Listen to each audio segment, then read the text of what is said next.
What up, motherfucks? Last night, I was on my own YouTube channel or YouTube account, right? And I was looking for videos. And one of the things that I searched was Karrion Kross sucks, because I wanted to see if anybody else was saying he sucks other than me. The first thing I saw was the haters video. Now, this was weird because I'm not subscribed to the hater, right? My family and friends are not subscribed to the hater. You know, every one of my subscribers is someone that I don't know personally. These are people that I have been able to attract through my videos, right? I'm not in the business of having subscribers handed to me because they're my friends and family. Motherfucks, all right? So, let me tell you guys this, all right? Let me tell it to you this way, okay? I click on this video and I decide to watch it because fuck it, you know what I'm saying? Maybe I'll see what I was like 10 months ago, you know? I really enjoyed my own video, I'm not gonna lie. And I found that I still agree with everything that I've said. Now, a few days ago, I did a few videos that I haven't uploaded yet. For example, Roster Report Card Part 2, motherfucker, SmackDown NXT. And in this, I talk about Karrion Kross. And I found that the things that I said about Karrion Kross in this video and the things that I said in the other video were almost exactly the same. Even things that I thought were new ideas, right? So in one of the comments in my old video, I wrote that Kevin Kross reminds me of Kevin Thorn. Or whatever, Karrion Kross reminds me of Kevin Thorn, the vampire from ECW. And I said this in my video, and it was in the comment 8 months ago or 10 months ago, you know? I found this fascinating. I was like, oh, okay, this is not a new observation, but it's one that I really should have kept on making and kept on explaining because it is 100% true. Especially in the context of Scarlett Bordeaux last week saying that she'd seen this in the cards. Like, now they've realized that Scarlett Bordeaux sucks and that the only value she has is if she copies directly the gimmick of Ariel, the fortune teller, tarot card reader, valet of Kevin Thorn. The parallels are infinite, motherfucks. Infinite. So, anyone that's still clamoring for Karrion Kross, I would assume also was clamoring for Kevin Thorn to be pushed. Because there's nothing that separates the two at all. Now, some people in these last 10 months, since I put up that first video, some people in the comments had said, since then, wow, hater, it's been 2 months, it's been 3 months or whatever it was, right? It's been X amount of months and everything you said has come true. And to those people, I tell you, I know, motherfucks, I've been telling the truth since day one. Just like I said 10 months ago, Karrion Kross sucks ass. People told me, this ain't it, man. You're not getting it. Give this guy a chance, which I did, I believe, right? Give this guy a chance. This guy's good at promos. All these little things that people said, that none of which came true whatsoever. It's been 10 months, and I think anyone that still thinks this guy has made an impact is just lying to themselves. The facts are what the facts are.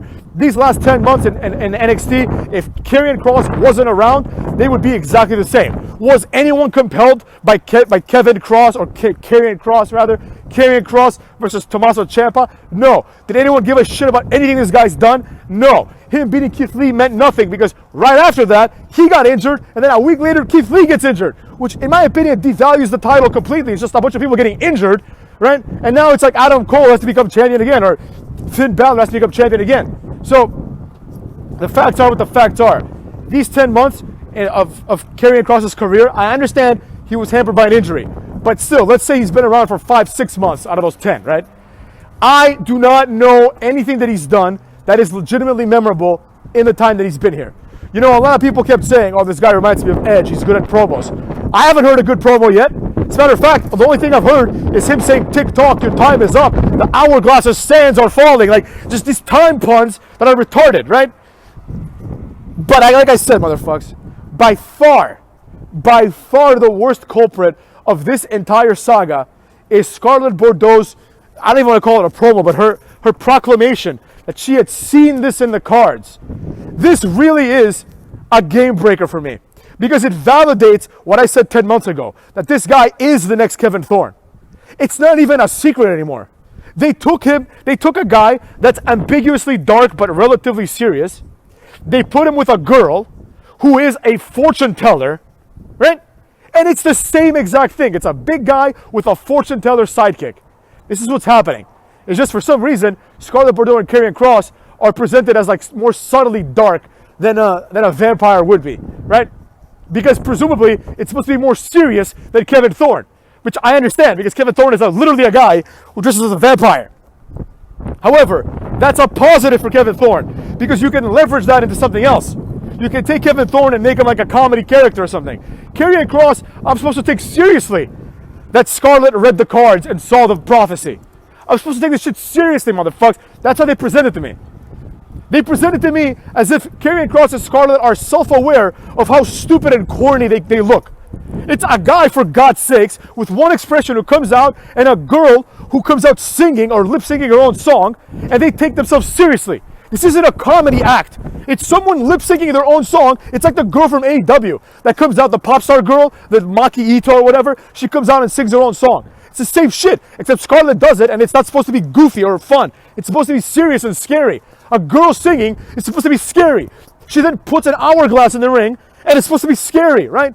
This has Kevin Thorn and Ariel written all over it, motherfucks. You know, and if anyone remembers, Kevin Thorn, before he was Kevin Thorn, he was Mordecai. That's right. He failed at first as Mordecai, and then they repackaged him as Dark Mordecai, aka Kevin Thorn, right? So Kevin Thorn was the B-level gimmick of a guy that failed as Mordecai.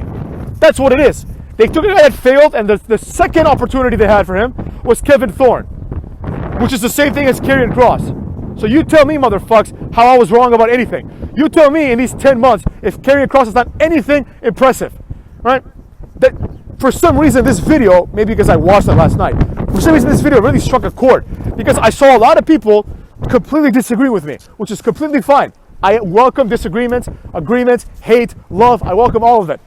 But I found it very strange because a lot of the people that disagreed, their entire argument was like, oh, you don't get it. Oh, this ain't it. Well, what is it then? What has he done in these last 10 months that would give anyone any idea that Kevin Thorn, aka Karrion Kross, is ever going to accomplish anything in this company? What is the reason to believe that this guy's career will not be a Kevin Thorn career? And as I said in my last video, the main question is this. Why would anyone care about this guy? Other than people just saying, you have to care about him because he's important. He has that Okada effect. Like, Okada is not this exceptional wrestler, right? But people talk about him as if he is. And therefore, people treat him as if he is. Same thing with Karrion Kross. Like, the evidence doesn't match the perception people have. I know some people, I know he's apparently, like from what I hear, he apparently watches like YouTube videos and comments and takes the criticism of people seriously. You know what I mean? But if that's the case, he needs to go and talk to somebody about this gimmick. You know? I'm not saying the guy has no redeeming qualities either. He's not complete shit. Like, he's better than most people in NXT for sure. But the idea that this guy is like the future or something like that is preposterous. It's just not true. You know what I mean? He's going to be the next Kevin Thorn at this rate. There's always room for change. But right now, it seems like he's going to be the next Kevin Thorn. And like I said, apparently he watches YouTube videos and takes criticism seriously and communicates with people in forums and things like that, which I respect because it is indicative of a person that's trying to grow. Now, he's trying to grow based on the opinions of people that already like him because they like him because he talks to them. He talks to them, they're like, oh, this guy's great. What a great gimmick he has. Oh, his wife's hot. You know what I mean? Like, it's a bunch of weirdos if you ask me. But that's neither here nor there. The fact of the matter is this. In order to get over, this guy needs to actually do cool things. And there is not a lot of that going on in NXT. And this video, motherfucks, will segue very, very quickly and very, very easily into my next video, where I dissect what makes a successful NXT wrestler. All right? That's all there is to it, motherfucks. And with that, I'll see you guys later. Karrion Kross still sucks.